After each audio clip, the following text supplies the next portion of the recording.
Eliona i afrohet Shkurtës me një qëndrim të qetë dhe të përulur, duke e kuptuar se situata mes tyre ishte tensionuar më shumë se sa duhej.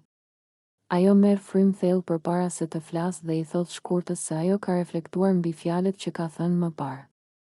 Me një ton të sinqert, Eliona i shpjegon se nuk ka dashur ta lëndojë dhe se në moment ka folur pa menduar mirë. Ajo e pranon gabimin dhe i thot, "Më fal, vërtet.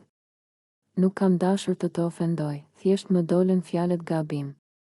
Nuk e di as vetë pse reagova kështu." Por, pavarësisht kësaj qasjeje të butë, Shkurta nuk duket e gatshme ta pranojë faljen. Ajo rri e ngrirë, e mbyllur dhe e prerë në fjalë.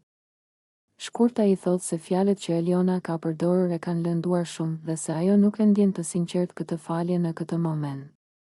Sipas saj, gjërat që janë thënë nuk janë diçka që mund të kalohen kaq shpejt, ndërkohë, Eliona përpiqet të shpjegojë edhe më shumë, duke i thënë se ka menduar gjatë dhe se vetëm do të rregullojë marrëdhënien, por Shkurta vazhdon të shfaqë qëndrim të ftohtë. Ajo i thot qartë se nuk është gati ta falë dhe se ka nevojë për kohë, duke e bërë të qartë se nuk e sheh faljen si diçka të thjeshtë, kështu, tensioni mes tyre mbetet pezull. Eliona duket e mërzitur dhe e zhgënjur që përpjekja e saj nuk u prit mirë. Ndërsa Shkurta tregohet e vendosur në qëndrimin e saj, duke e bërë situatën mes tyre edhe më të komplikuar brenda shtëpisë.